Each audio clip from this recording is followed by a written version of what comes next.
الحمد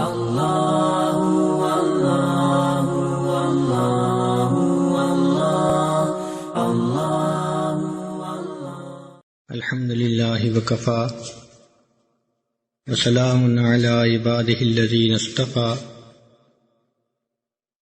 أما بعد أعوذ بالله من الشيطان الرجيم بسم الله الرحمن الرحيم أحسب الناس أن يتركوا أن يقولوا آمنا وهم لا يفتنون وَلَقَدْ فَتَنَّا الَّذِينَ مِنْ قَبْلِهِمْ فَلَيَعْلَمَنَّ اللَّهُ الَّذِينَ صَدَقُوا وَلَيَعْلَمَنَّ الْكَاذِبِينَ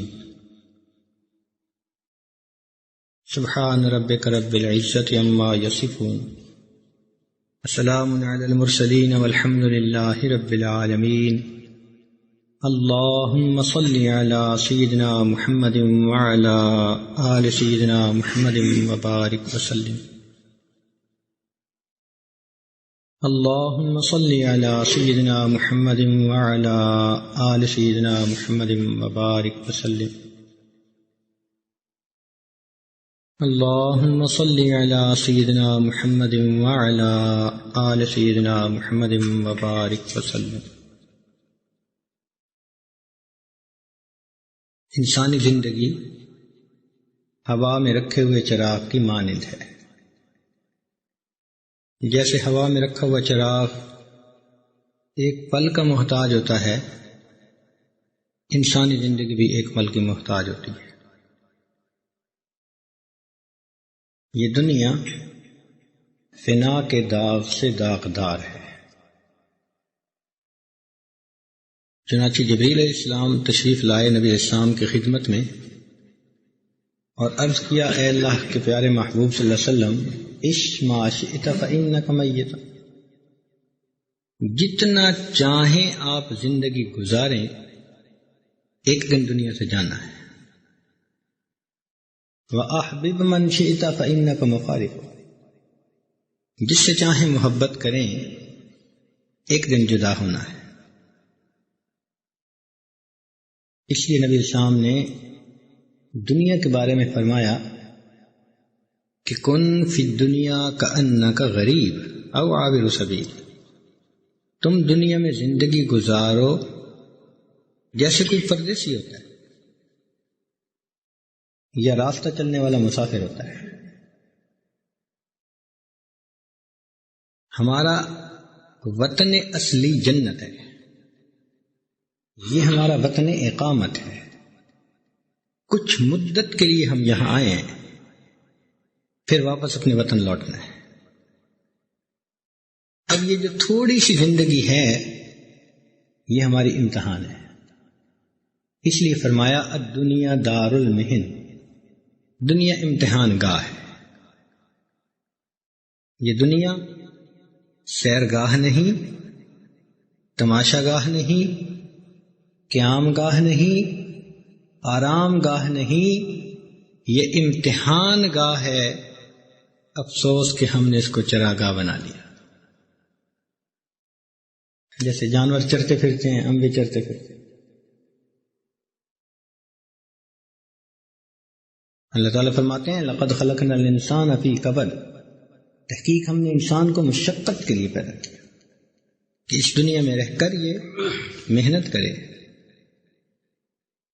جب امتحان ہوتا ہے تو وہ کام کا وقت ہوتا ہے، آرام کا وقت نہیں ہوتا۔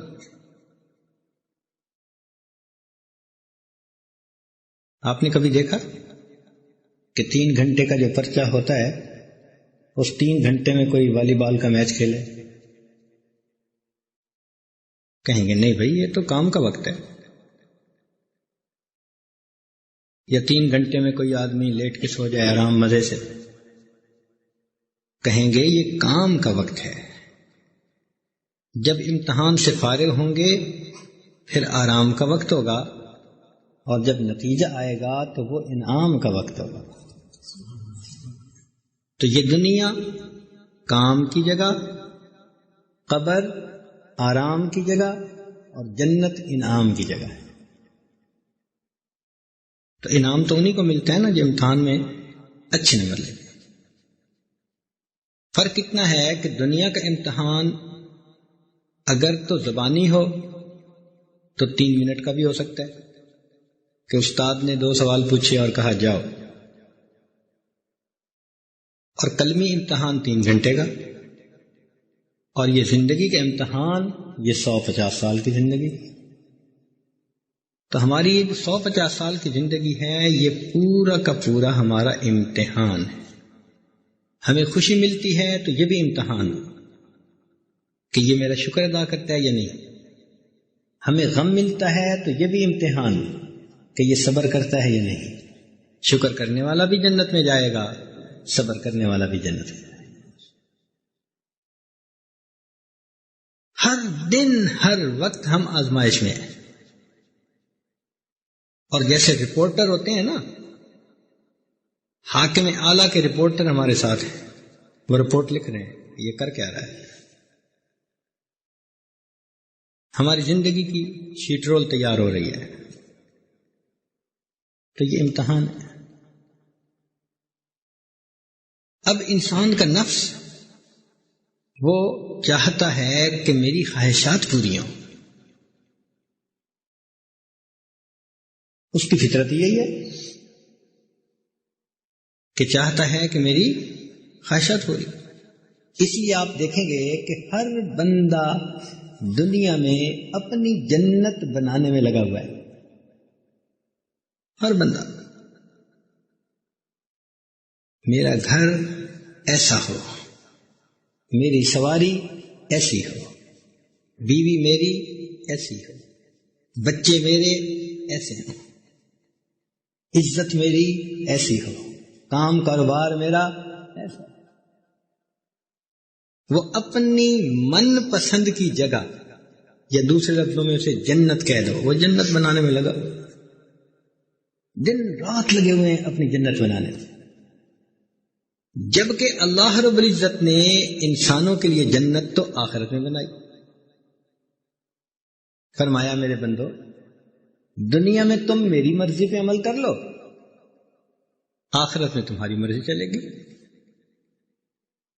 چنانچہ اللہ تعالیٰ نے جو جنت بنائی ہے، وَلَكُمْ فِيهَا مَا تَشْتَهِي أَنفُسُكُمْ وَلَكُمْ فِيهَا مَا تَدَّعُونَ، وہاں تمہیں وہ کچھ ملے گا جو تمہارا جی چاہے گا، تمہاری خواہش پوری ہوگی۔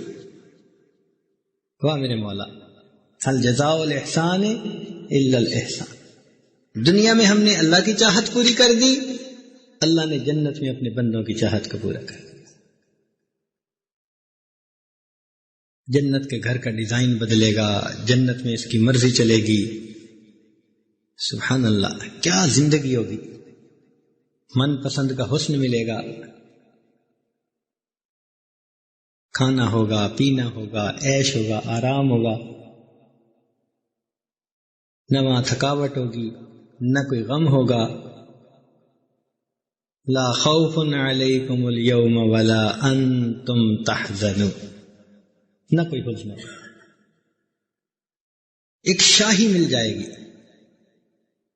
یا سمجھنے کی خاطر یوں کہیے کہ بندے کو وہاں چھوٹی سی خدائی مل جائے گی، سمجھنے کی خاطر، جب ہر مرضی پوری ہو رہی ہے۔ سبحان اللہ، واہ میرے مولا، کیسی زندگی ہوگی بھائی، انسان تصور نہیں کر سکتا۔ نیکوں کا ساتھ ہوگا، اور پھر مزے کی بات کہ یہ نعمتیں ہمیشہ کے لیے ہوگی۔ وَأَنْتُمْ فِيهَا خَالِدُونَ، تم ہمیشہ ہمیشہ وہاں رہو۔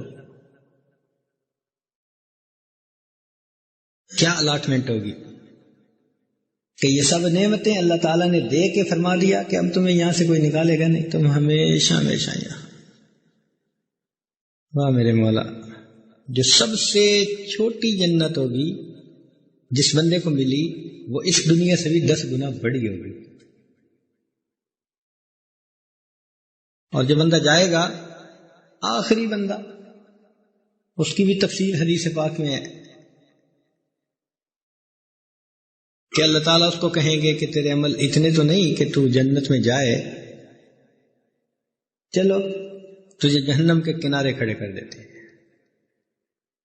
تو جہنم کے کنارے اس کو کھڑا کریں گے، اس کو دھواں پہنچے گا، جہنم کی لپٹیں پہنچیں گی، اور جہنمیوں کے رونے کی آواز آئے گی۔ وہ کہے گا یا اللہ یا اللہ، پکارے گا اللہ کو، فرشتے کو بھیج کے پوچھوائیں گے کیا چاہتا ہے، کہ یا اللہ بس میرا رخ ادھر سے پھیر دے، لا اسمع حسیسها ولا ارى اهلها، نہ میں چیخیں سنوں نہ میں دوزخیوں کو جلتا دیکھوں، میرا رخ پھر جائے۔ تو رخ پھیر دیں گے، پھر تھوڑی دیر کے بعد یا اللہ یا اللہ، پھر اللہ تعالیٰ فرشتے کو بھیجیں گے جا کے پوچھو کیا چاہتا ہے، کہ یا اللہ بس بہت قریب ہوں جہنم کے، تھوڑا سا مجھے آگے کر دیا جائے۔ تو فرشتہ اس کو اتنا آگے کر دے گا کہ جہاں دور سے وہ جنت کو دیکھے گا اور اس کی ٹھنڈی ہوا کا جھونکا آئے گا۔ اب جب ٹھنڈی ہوا کا جھونکا آئے گا تو بس ارادہ بدل جائے گا، یا اللہ یا اللہ، کیا چاہتے ہو میرے بندے، بس یا اللہ صرف اتنا چاہتا ہوں کہ دروازے کے قریب کر دے۔ فرشتہ آئے گا اس کو دروازے کے قریب، اب جیسے ایئر کنڈیشن کمرہ ہو نا تو دروازے کے قریب جاؤ تو ٹھنڈ ملتی ہے، ٹھنڈک لگتی ہے، اس کو بھی جنت کی خوشبودار ہوائیں اور ٹھنڈی ہوائیں وہ لگے گی۔ اب دل للچائے گا کہ اندر ہوتا تو کیا مزے ہوتے، پھر کہے گا یا اللہ، لیکن مانگے گا کچھ نہیں۔ اللہ تعالیٰ فرمائیں گے میرے بندے میں جانتا ہوں تیرے اندر کیا ہے۔ اچھا اللہ آپ جانتے ہیں تو پھر دے دیں۔ تو اللہ تعالیٰ فرشتے کو فرمائیں گے اس کو جنت میں داخل کر دو، یہ آخری جنتی ہوگا جو سب سے آخر میں جائے گا، وہاں اس کو جنت ملے گی، اور جنت کو دیکھ کے حیران رہ جائے گا، دنیا سے 10 گنا بڑی جنت۔ اللہ تعالیٰ فرمائیں گے یہ تجھے دے دی، تو یہ سمجھے گا کہ میرے ساتھ مذاق ہو رہا ہے، کہے گا اللہ آپ زمین و آسمان کے مالک ہیں اور مجھ بندے کے ساتھ مذاق کہ 10 گنا بڑی جنت۔ فرمائیں گے نہیں، تجھے 10 گنا بڑی جنت ہم نے عطا کر دی، یہ آخری جنتی ہے۔ تو پھر جو پہلے جائیں گے جنتی ان کی جنت کا کیا عالم ہوگا، واہ میرے مولا۔ تو بھائی جنت میں جو سب سے بڑی نعمت ہوگی نا وہ اللہ تعالیٰ کا دیدار ہوگا، سب سے بڑی نعمت۔ وَلَدَيْنَا مزید، اللہ تعالیٰ جنتیوں کو اپنا جمال دکھائیں گے۔ وہ کیسی ہوگی اللہ تعالیٰ کا دیدار؟ بے جہت، بے کیف، بے شبہ، بے مثال، بس ہوگا، اللہ جانے وہ کیا ہوگا، لیکن جنتی دیدار کریں گے، کیا مزہ آئے گا۔ سوچنے کی بات ہے کہ جس ذات نے حسن و جمال کو پیدا کر دیا اس کے اپنے حسن و جمال کا کیا عالم۔ بڑی تفصیل ہے کہ وہ کیا ہوگا۔ جب جنتی جنت میں جائیں گے تو جنتی مخلوق کو دیکھیں گے تو وہ اتنی خوبصورت ہوگی کہ یہ 70 سال تک ٹکٹکی باندھ کے دیکھتے رہ جائیں گے، ان کو وقت گزرنے کا پتہ نہیں چلے گا، 70 سال دیکھتے رہ جائیں گے، آنکھیں کھلی ہیں دیکھ رہے، وقت گزرنے کا احساس ہی نہیں۔ جنت کی مخلوق اتنی خوبصورت ہے، لیکن جب جنتی جنت میں اللہ تعالیٰ کا دیدار کریں گے تو اس وقت نور کی بارش ہوگی۔ تو جیسے آندھی آتی ہے نا تو بندے کے پورے چہرے پر مٹی کی تہ آ جاتی ہے، دور سے پتہ چل جاتا ہے کہ یہ آندھی میں سے آیا ہے۔ جب نور کی آندھی آئے گی تو وہ نور تمام جنتیوں کے چہروں پہ سج جائے گا، اور اس کی وجہ سے جنتیوں کا حسن اتنا بڑھ جائے گا کہ جنتی لوٹ کر جب اپنے گھروں میں آئیں گے تو جنتی مخلوق ان کے حسن و جمال کو دیکھ کر اتنی حیران ہوگی کہ 70 سال تک وہ دیکھتے رہ جائیں گے، ان کو وقت گزرنے کا احساس نہیں ہوگا۔ عام لوگ وہاں کے حور و غلمان کی خوبصورتی کو سن کے بڑے حیران ہوتے ہیں، بھائی نوکر نوکر ہوتے ہیں، مالک مالک ہوتے ہیں، اگر خادموں کے حسن کا یہ عالم ہے تو پھر سوچو نا کہ مالکوں کے حسن کا کیا عالم ہے۔ بھائی اتنا فرق ہے کہ اللہ تعالیٰ چونکہ حیا کو پسند فرماتے ہیں، اور الحیاء شعبۃ من الایمان، تو حیا کا تقاضا یہ تھا کہ جنتی عورتوں کی خوبصورتی کو واضح نہ کیا جاتا، اس لیے آپ قرآن مجید میں پڑھ کے دیکھیں تو حوروں کے حسن کو واضح کیا گیا ہے، موٹی آنکھوں والی ہوگی، فلاں ہوگی، حورین ہوگی، فلاں ہوگی، لیکن مومنہ عورتوں کے بارے میں اتنا کہا گیا ہے کہ وہ اپنے خاوندوں سے محبت کرنے والیاں ہوں گی، بہت اچھی ہوں گی، موٹی سی باتیں کر دی گئی ہیں، ان کے حسن کو کھولا نہیں گیا۔ کیوں؟ مرد کو غیرت آتی ہے کہ میری بیوی کا تذکرہ کوئی اور کیوں کرے؟ تو اللہ تعالیٰ نے چونکہ حیا کو، غیرت کو پسند کیا، اس لیے مومنہ عورت کے حسن کو نہیں کھولا، حوروں کے حسن کو کھول دیا۔ مقصد کیا تھا کہ بھئی تم اندازہ لگا لو کہ جب خادمہ وہاں کی ایسی ہوگی تو مالکہ وہاں کی کیسی ہوگی۔ تو جنت میں کیا نعمت اللہ تعالیٰ بندے کو دیں گے۔ اب بتاؤ بھئی کہ اتنی بڑی نعمتیں اللہ تعالیٰ عطا فرمائیں گے اس تھوڑی سی زندگی کی محنت پر۔ آخرت کا ایک دن 50,000 سال کے برابر ہے،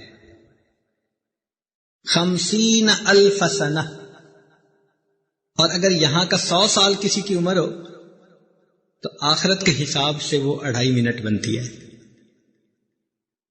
اب بتاؤ 2.5 منٹ کی اگر کوئی مشکل ہو اور اس پر ہمیشہ ہمیشہ کا انعام ملے تو لوگ تو 2.5 منٹ کے لیے مجھے لگتا ہے آگ پہ بھی چلنے کے لیے تیار ہو جائیں گے، کہیں جی وعدہ کرو تم ہمیں یہ دو گے، ہم تمہیں 2.5 منٹ آگ پہ چل کے دکھا دیتے ہیں، اور دل میں کہیں گے کہ ہاں یہ 2.5 منٹ ہی ہے نا، مشکل اٹھا لیں گے، برداشت کر لیں گے۔ تو جس طرح بندہ تھوڑی دیر کی مشقت کو برداشت کر کے بڑے انعام کا حقدار بننے کے لیے تیار ہو جاتا ہے، تو اسی طرح مومن کو بھی چاہیے کہ دنیا کی تھوڑی دیر کی مشقتوں کو برداشت کر لے اور آخرت کے بڑے انعامات کا حقدار بن جائے۔ اس لیے ہمارے بزرگوں نے کہا نور میں ہو یا نار میں رہنا، عزیز طلباء، نور میں ہو یا نار میں رہنا، ہر جگہ ذکر یار میں رہنا۔ نور میں ہو یا نار میں رہنا، ہر جگہ ذکر یار میں رہنا، چند جھونکے خزاں کے بس سہ لو، پھر ہمیشہ بہار میں رہنا۔ بس یہ دنیا کی تھوڑی سی زندگی ہے، یہ جھونکے خزاں کے سہ لیں پھر انشاءاللہ بہار ہی بہار۔ اس لیے مومن کی جب موت آتی ہے تو اس کے لیے تو آخرت کی نعمتوں کے دروازے کھل جاتے ہیں۔ اس چیز کو انبیاء کرام نے سمجھا اور وہ یہ علم لے کے دنیا میں آئے، اور جن حضرات نے ان کی صحبت پائی انہوں نے بھی اس یقین کو حاصل کر لیا، پھر انہوں نے بھی ایسی زندگی گزاری کہ بس دنیا کی قربانیاں اور دنیا کی تکلیفیں یہ تو کوئی بات ہی نہیں، یہ تکلیفیں اٹھاؤ اور اللہ کے ہاں کامیاب ہو جاؤ۔ آج اس بات کو سمجھنے کی ضرورت ہے کہ صحابہ رضی اللہ تعالیٰ عنہم نے اس نکتے کو کیسے سمجھا تھا۔ وہ کہتے تھے کہ بس دنیا کی زندگی گزر گئی لیکن اللہ تعالیٰ راضی ہو گئے تو ہم کامیاب۔ اب اس دنیا میں تکلیفیں بھی آئیں گی، مشقتیں بھی آئیں گی، امتحان بھی ہوں گے، یہ سب کچھ برداشت کرنا پڑے گا. لیکن جب ہم اس کو برداشت کریں گے تو اللہ کے ہاں انعام کے حقدار بھی بن جائیں گے. تو عقل مند بندہ وہی ہے جو حقیقت کو سمجھے کہ دنیا کی تھوڑی دیر کی یہ مشقتیں ہیں، 2.5 منٹ کی مشقتیں، اور پھر ہمیشہ ہمیشہ کی لذتیں. جبکہ دوسری طرف دیکھیں کہ جو لوگ عیش و آرام عیاشی کی زندگی گزارتے ہیں خلاف شریعت، تو وہ تھوڑی دیر کی لذتوں کے پیچھے اپنی آخرت کو ہمیشہ ہمیشہ کے لیے برباد کر بیٹھتے ہیں. ان کو کون عقل مند کہے؟ وہ تو بے وقوف لوگ ہیں. آج کسی چھوٹے بچے کو کہنا کہ آپ کو ہم بسکٹ کھلاتے ہیں اور 2 تھپڑ لگائیں گے، تو چھوٹا بچہ بھی یہ سودا کرنے پہ راضی نہیں ہوگا. وہ کہے گا کہ بسکٹ کے پیچھے 2 تھپڑ، توبہ توبہ، میں تو نہیں کھاتا. آج ہم اس بچے سے بھی گئے گزرے کہ دنیا کے بسکٹ کے پیچھے آخرت کے ہمیشہ ہمیشہ کے تھپڑ کے اپنے آپ کو حقدار بنا دیا. لمحوں نے خطائیں کی، صدیوں نے سزا پائی. لمحوں نے خطائیں کی، صدیوں نے سزا پائی. آج چند لمحوں کی لذت کی خاطر ہم اپنے اللہ کو ناراض کر لیتے ہیں. کتنا نقصان کر لیتے ہیں اللہ، فقط چند لمحوں کی لذت کی خاطر. اللہ اکبر. تو سوچنے کی بات ہے.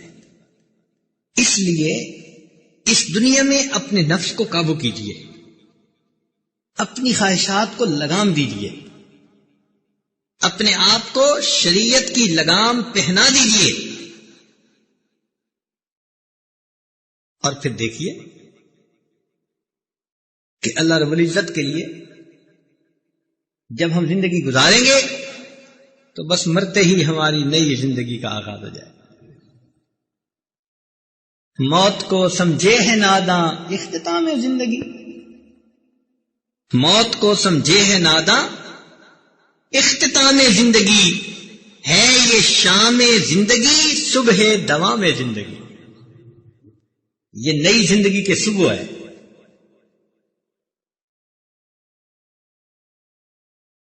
اس لیے صحابہ رضی اللہ تعالیٰ عنہم وہ دنیا کی مشقتوں کو بہت خوشی خوشی برداشت کر لیتے تھے. جانتے تھے کہ ان مشقتوں کے بدلے آخرت میں اجر ہوگا، اور اگر ان کو دنیا میں آسانیاں ملتی تو وہ گھبراتے تھے کہ ایسا تو نہیں کہ ہماری نیکیوں کا بدلہ ہمیں دنیا میں ہی نہ کہیں دے دیا گیا. سیدنا عمر رضی اللہ عنہ کو جب پینے کے لیے شربت دیا جاتا تو روتے، آنسو شربت کے اندر گرتے، کئی دفعہ آنسو ملا شربت پیتے تھے. کسی نے پوچھا کہ امیر المومنین کیوں رو رہے ہیں؟ فرمایا مجھے ڈر لگتا ہے کہ کہیں میری نیکیوں کا بدلہ مجھے دنیا میں نہ دیا جا رہا ہو، اور قیامت کے دن یہ نہ کہہ دیا جائے کہ عمر اذهبتم طیباتکم فی حیاتکم الدنیا واستمتعتم بها. وہ اتنا ڈرتے تھے. اس لیے اختیاری فقر تھا ان کا. یعنی ایک مجلس میں صحابہ نے مل کے فیصلہ کیا کہ عمر لانوں کا مشاعرہ بڑھانا چاہیے، یہ بہت تھوڑا لیتے ہیں بیت المال سے، زیادہ کرنا چاہیے. مگر ڈر تھا کہ ان کو بتائے کون کہ آپ کی تنخواہ بڑھا دی گئی، بتائے کون. چنانچہ انہوں نے کہا کہ ان کی جو بیٹی ہے نا حفصہ رضی اللہ تعالیٰ عنہ، وہ ام المومنین بھی ہیں، ان سے کہیں. چنانچہ ان کو کہا گیا کہ ام المومنین یہ پیغام پہنچا دیجئے. انہوں نے کہا کہ ابو جان آپ بہت تھوڑا لیتے ہیں بیت المال سے، تو زیادہ کر لیجئے. بس تو میں کون ہے جس نے یہ مشورہ دیا؟ ان کا نام تو میں نہیں بتاتی، تو میں نام بتاتی تو میں ان کی شکلیں بدلتا، اتنی سزا دیتا. اور پھر فرمایا کہ حفصہ تم بتاؤ، نبی علیہ الصلوۃ والسلام نے زندگی ہمارے سامنے گزاری، تم نے ان کی زندگی کو کیسے پایا؟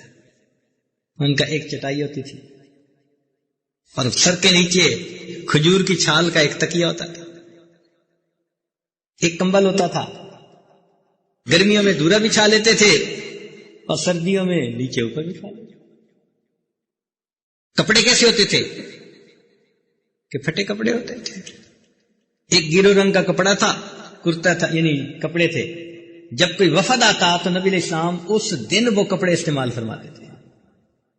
کھانا کیسا ہوتا تھا؟ کبھی ملتا تھا کبھی نہیں ملتا تھا۔ پھر کہنے لگے ایک دن میں نے روٹی بنائی اور گھی کے ڈبے کی تل چھٹ، یعنی جو آخر میں بچ جاتا ہے، وہ میں نے اوپر لگا دی، تو بس نبی علیہ السلام اس کو بھی خوش ہو کے کھا رہے تھے اور اوروں کو بھی کھلا رہے تھے۔ یہ محبوب کا کھانا تھا، یہ رہنا تھا، یہ سونا تھا۔ اس لیے کہ پتا تھا کہ یہ ظاہر میں تھوڑی دیر کی مشقتیں ہیں، پھر اس کے بعد ہمیشہ کی شاہی ہے۔ تو صحابہ رضی اللہ تعالیٰ عنہ نے اس بات کو سمجھ لیا تھا، اس لیے ان کے لیے دنیا کی مشقتیں نہیں تھیں۔ انبیاء کرام کا یہ قافلہ دنیا کی لذتوں کے لیے نہیں رہتا تھا دنیا میں، بلکہ دنیا میں اپنے رب کو منانے کی خاطر زندگی گزارتا تھا۔ چنانچہ انہیں دین کی خاطر قربانیاں دینی پڑتی تھی۔ اور اللہ تعالیٰ فرماتے ہیں احاسب الناس، کیا انسان یہ گمان کرتے ہیں ان یترکو، کہ انہیں چھوڑ دیا جائے گا، ترک کر دیا جائے گا، ان یقولوا آمنا، اگر انہوں نے کہہ دیا کہ ہم ایمان لے آئے، وہم لا یفتنون، ان کو آزمایا نہیں جائے گا، وَلَقَدْ فَتَنَّ الَّذِينَ مِن قَبْلِهِمْ، ہم نے تحقیق ان سے پہلے والوں کو بھی آزمایا، فَلَيَعْلَمَنَّ الَّذِينَ صَدَقُوا وَلَيَعْلَمَنَّ الْكَاذِبِينَ، اور اللہ تعالیٰ ضرور بھی ضرور سچوں کو اور جھوٹوں کو الگ الگ کر کے رہے گا کہ سچے کون ہے جھوٹا کون ہے۔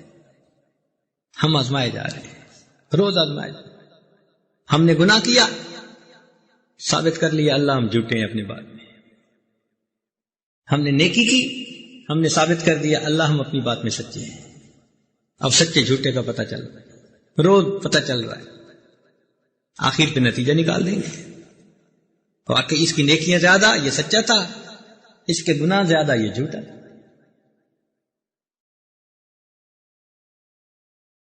مگر یہ زندگی کی ترتیب ایسی ہی تھی۔ چنانچہ نبی علیہ الصلوۃ والسلام ایک مرتبہ چٹائی پر لیٹے ہوئے تھے، چٹائی کے اوپر جب آپ اٹھے تو چٹائی کے نشان آپ کے جسم مبارک پر تھے، اور جسم پہ کرتا بھی نہیں تھا، تہ بند بندی ہوئی تھی۔ تو صحابی نے دیکھا تو اس کی آنکھوں میں آنسو آ گئے۔ اے اللہ کے محبوب صلی اللہ علیہ وسلم، یہ بدبخت کیسر اور کسرا تو دنیا کے عیش و آرام میں رہیں، اور آپ اللہ کے محبوب ہو کر چٹائیوں پہ لیٹے، نشان نظر آ رہے ہیں۔ تو نبی علیہ السلام اٹھ کر بیٹھ گئے، فرمانے لگے کہ مجھ سے پہلے بھی انبیاء آئے اور انہوں نے دین کے لیے قربانیاں دیں، ایسے بھی تھے کہ جن کو اللہ کے لیے، اللہ کے راستے میں لوگوں نے شہید کر دیا، اور ایسے بھی تھے کہ جن پر آرا چلا کے ان کو 2 ٹکڑے کر دیا گیا۔ اب بتائیں کہ زندہ جسم کے اوپر آرا چلا کے 2 ٹکڑے کیا جائے تو کیا ہوتا ہے؟ اور ایسے بھی تھے کہ لوہے کی کنگھیوں کے ذریعے سے ان کے جسم سے کھال اتار دی گئی، ان کے جسم کی بوٹیاں نوچ لی گئیں، اور انہوں نے سب کچھ برداشت کیا۔ آپ کہیں گے جی انبیاء، جی اور قریب دیکھ لیں، جن کو ایمان کی لذت مل جاتی ہے نا، اور یہ یقین ہو جاتا ہے کہ بس ہماری لذتیں آخرت میں ہیں، یہ امتحان ہے، وہ پھر ان چیزوں کو مشکل نہیں سمجھا کرتے۔ دیکھیے جادوگروں کو فرعون نے کہا، اچھا تم مل گئے ہو ان کے ساتھ، میں تمہاری مخالف سمت کے ٹانگ کو اور بازو کو کاٹوں گا، یعنی ایک سائڈ کی بازو اور ٹانگ کو کاٹیں تو بندہ دوسرے سائڈ کے بازو اور ٹانگ کے ساتھ کچھ حرکت بھی کر سکتا ہے، کہیں کھڑا بھی ہو سکتا ہے، کچھ کھا پی بھی سکتا ہے۔ اس بدبخت نے کہا نہیں، میں ادھر کا بازو کاٹوں گا، ادھر کی ٹانگ کاٹوں گا، تو توازن رہ ہی نہیں سکتا، لاش بن جائے گی۔ ان کا نہیں، اس نے کہا میں پھانسی لٹکا دوں گا۔ ان کا فقد ما انت قاض، کر لے جو تو کرنا چاہتا ہے، ہم اب پیچھے نہیں ہٹ سکتے۔ ہمیں ایمان کا لذت نصیب ہو گئی، ہمیں دنیا کی حقیقت سمجھ میں آ گئی، چنانچہ اس نے ایسے ہی کیا، ان کے بازو کاٹ دیے، ان کی ٹانگیں کاٹ دی، اور وہ ڈٹے۔ تو اتنی بھی قربانیاں دی ہیں ایمان والوں نے۔ تو سچی بات تو یہ ہے کہ اگر ہمیں کھالیں کھچوانی پڑ جائیں، بوٹیاں نچوانی پڑ جائیں، اور پھر اللہ تعالی ہمیں اپنی رضا دے دے، تو بھی ہم نے اللہ سے سستا سودا کیا۔ عزیز طلبہ بات سمجھ رہے ہیں کہ اگر کھالیں کھچوا کے اور بوٹیاں نچوا کے بھی ہم جنت میں چلے گئے تو ہم نے سستا سودا کیا۔ یہ بات ذرا ذہن میں محفوظ کر لیجئے کہ اگر ہم کھالیں کھچوا کے اور بوٹیاں نچوا کے بھی جنت میں پہنچ گئے تو ہم نے اپنے اللہ سے سستا سودا کیا۔ اس بات کو صحابہ نے سمجھا تھا۔ اللہ اکبر۔ اسی لیے دنیا میں انہوں نے مشقتوں کو برداشت کیا، اللہ کی عظمت کو سمجھتے تھے۔ اللہ اکبر کبیرہ۔ آپ سوچیں، نبی علیہ السلام اللہ تعالیٰ کے محبوب صلی اللہ علیہ وسلم کتنی مشقتیں اٹھانے لگے۔ نبی علیہ السلام نے ارشاد فرمایا کہ مجھے سب انبیاء سے زیادہ تکالیف پہنچائی۔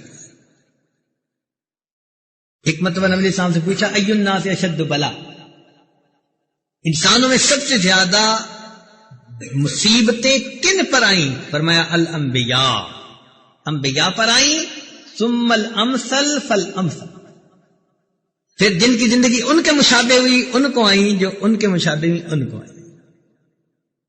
تو جتنا مشابہت ہوگی نبی علیہ السلام کی زندگی سے تو یہ تکلیفیں تو آ سکتی ہیں۔ ہمیں اللہ سے تکلیفیں مانگنی نہیں ہیں، لیکن اگر آ جائیں تو شکوے کرنے کی بجائے اس پر صبر کرنا ہے۔ آج کل تو ذرا سی بات پوری نہ ہو نا، ذرا سی خواہش تو اللہ سے بھی ناراض پھرتے ہیں۔ مجھے ایک بندہ ملا نقل کفر نباشد، کہنے لگا جی میں نے تو فلاں چیز کے لیے بڑی دعائیں مانگی، دعائیں قبول ہی نہ ہوئی، ہم نے بھی نماز پڑھنی چھوڑ دی۔ اب بتاؤ، ہم نے بھی نماز پڑھنی چھوڑ دی، یعنی اللہ تعالیٰ سے بھی ناز نخرے چل رہے ہیں ان کے۔ اللہ کی عظمت کو انہوں نے سمجھا ہی نہیں ہے۔ اللہ اکبر کبیرہ۔ نبی علیہ الصلوۃ والسلام کو کیا مشقتیں اٹھانی پڑی، یعنی آپ صلی اللہ علیہ وسلم سجدے میں گئے اور کافروں نے اونٹ کی اوجڑی، گندگی بھی ہے، نجاست بھی ہے، بو بھی ہے، بوجھ بھی ہے، اوپر لا کر رکھ دی، اور اتنا بوجھ کہ نبی علیہ السلام اٹھ نہیں سکتے، سجدے میں ہی پڑے ہوئے ہیں۔ پتہ نہیں کتنا وقت گزرا ہوگا، سوچیں۔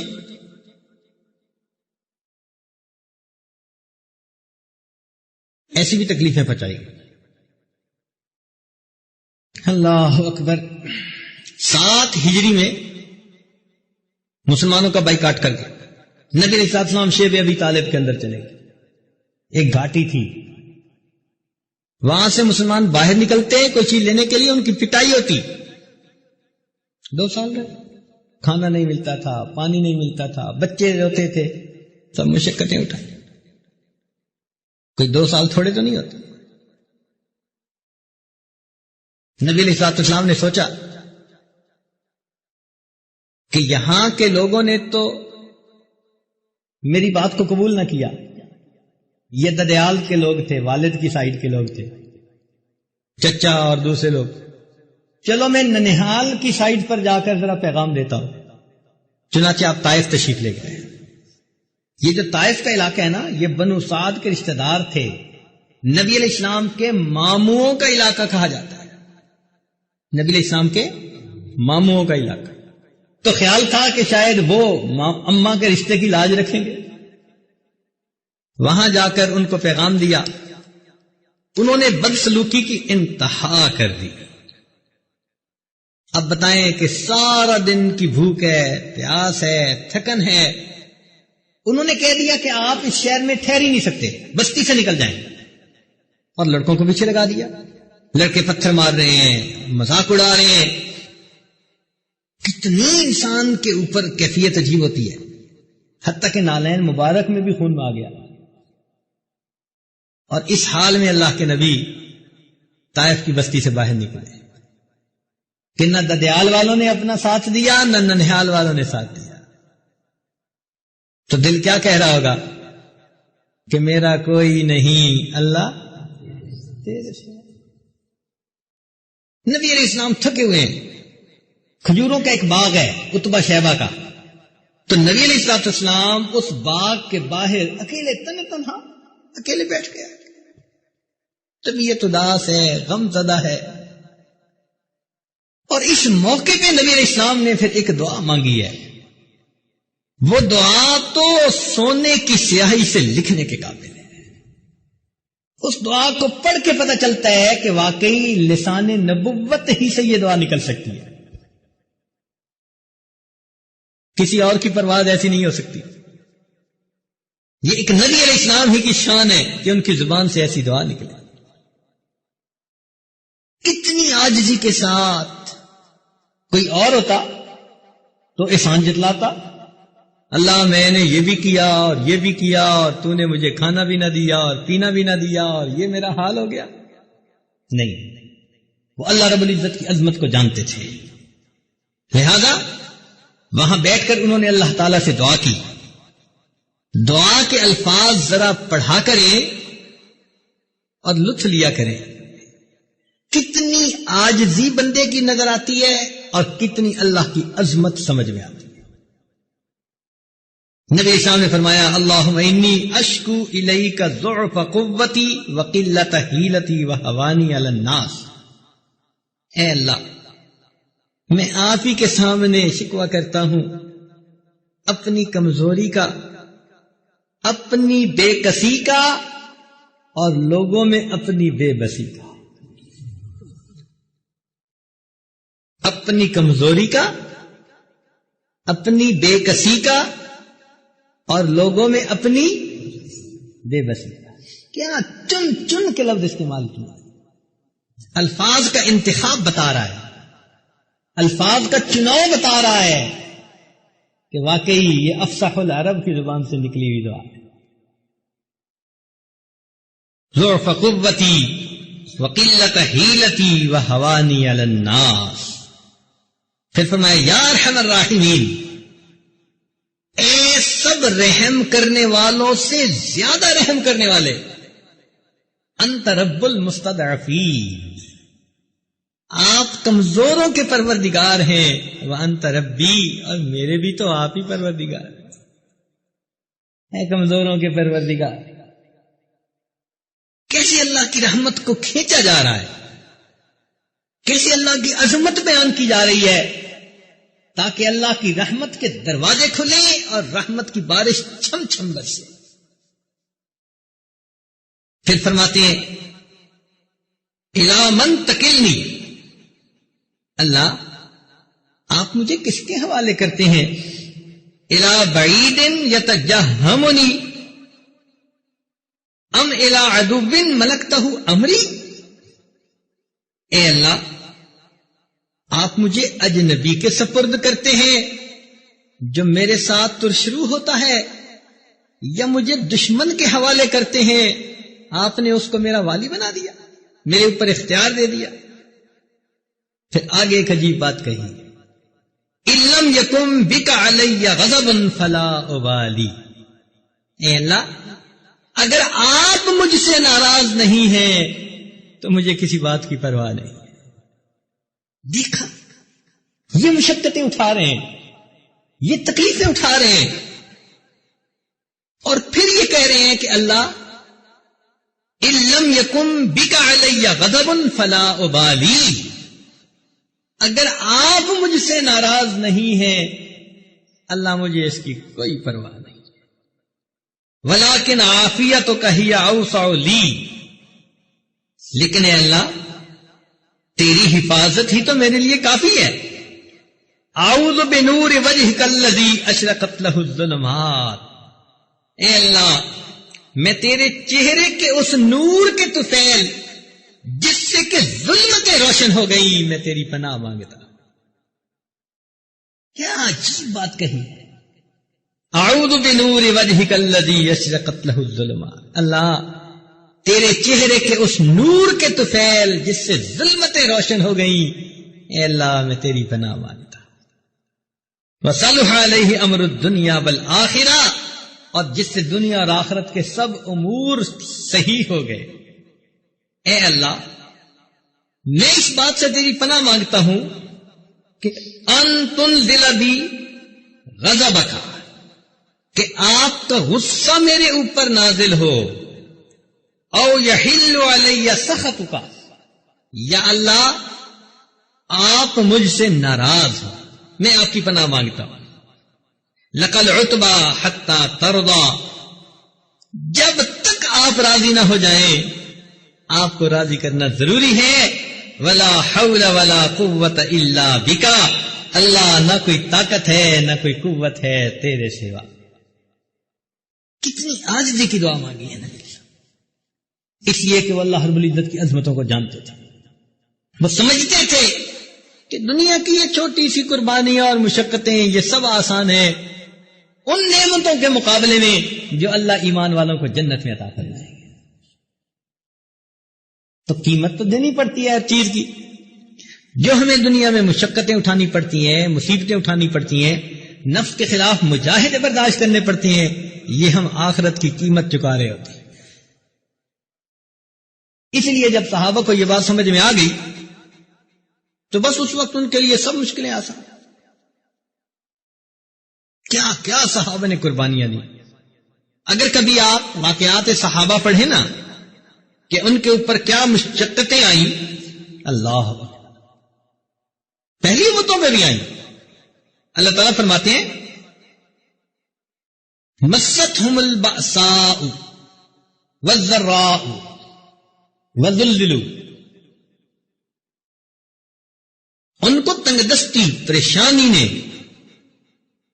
اپنی لپیٹ میں لے لیا، وزلزلوا، اور اتنا ان کو جھنجھوڑا گیا، حتی یقول الرسول والذین آمنوا معہ متی نصر اللہ، حتی کہ رسول اور جو ان کے ساتھ ایمان لائے وہ کہہ اٹھے اللہ کی مدد کب آئے گی۔